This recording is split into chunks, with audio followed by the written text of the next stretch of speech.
2 फरवरी 1835 को ब्रिटेन की संसद में थॉमस बैकबिंगटन मैकाले के भारत के प्रति विचार और योजना। मैं भारत में काफ़ी घूमा हूँ, दाएं बाएं इधर उधर मैंने यह देश छान मारा है। मुझे एक भी व्यक्ति ऐसा नहीं दिखाई दिया जो भिखारी हो, जो चोर हो।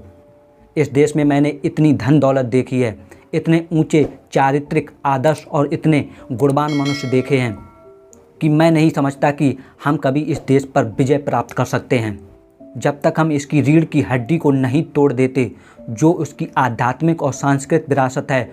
और इसलिए मैं ये प्रस्ताव रखता हूँ, हम इसकी पुरानी और पुरातन शिक्षा व्यवस्था, उसकी संस्कृति को बदल डालें। क्योंकि अगर भारतीय सोचने लगे कि जो भी विदेशी और अंग्रेजी हैं वह अच्छा है और उनकी अपनी चीज़ें बेहतर हैं, तो वे अपने आत्मगौरव, आत्मसम्मान और अपनी ही संस्कृति को भुलाने लगेंगे और वैसे बन जाएंगे जैसा हम चाहते हैं, एक पूर्ण रूप से गुलाम भारत।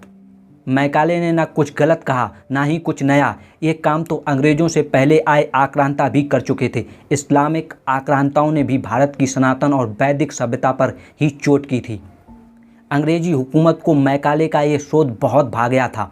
उन्होंने इसी पर काम किया और आज नतीजा सबके सामने है। कहने को तो हम भारतीय हैं, लेकिन हम अपने ही इतिहास से अनजान हैं। हमारा अनजान होना एक सोची समझी रणनीति थी। मैकाले बेशक सच बोल रहा था, लेकिन वो अपने देश यानी ब्रिटेन के पक्ष में योजना बना रहा था। उसका शोध इतना सटीक था कि ब्रिटिश संसद ने भी उसका लोहा माना और उसे लॉर्ड की उपाधि से सम्मानित किया।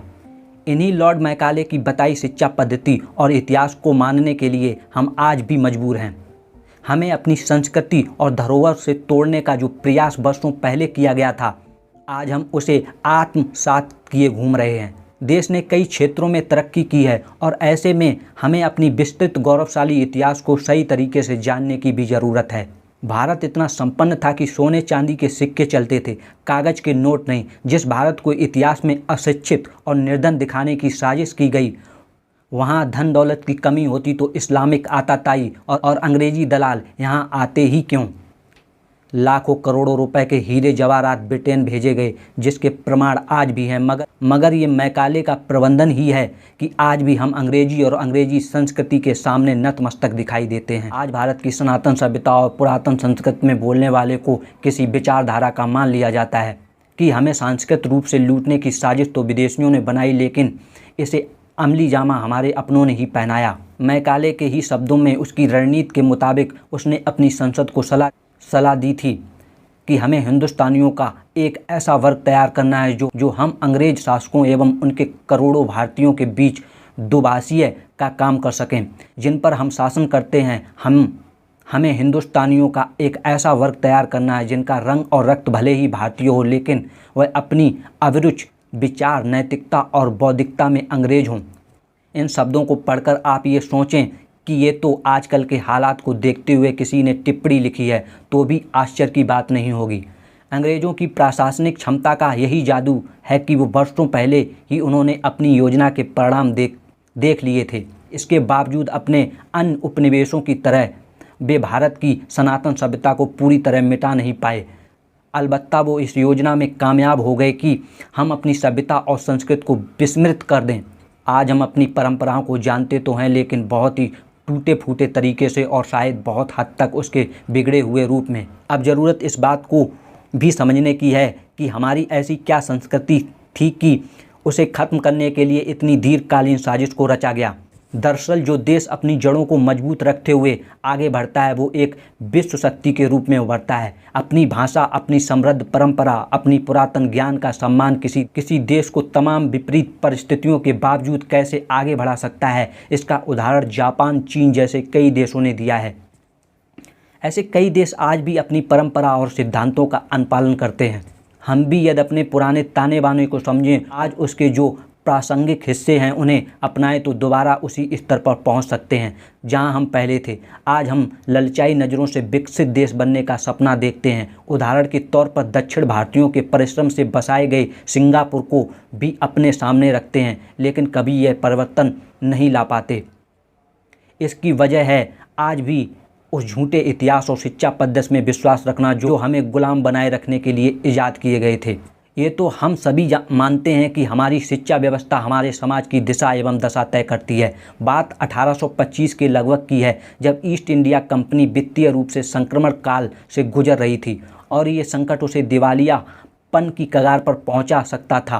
कंपनी का काम करने के लिए ब्रिटेन के स्नातक और कर्मचारी अब उसे महंगे पड़ने लगे थे। 1828 में governor general William Bentinck Bharat आया, जिसने लागत घटाने के उद्देश्य से अब प्रशासन में भारतीय लोगों के प्रवेश के लिए चार्टर एक्ट में एक प्रावधान जुड़वाया कि सरकारी नौकरी में धर्म, जात या मूल का कोई हस्तक्षेप नहीं होगा। यहाँ से मैकाले का भारत में आने का रास्ता खुला।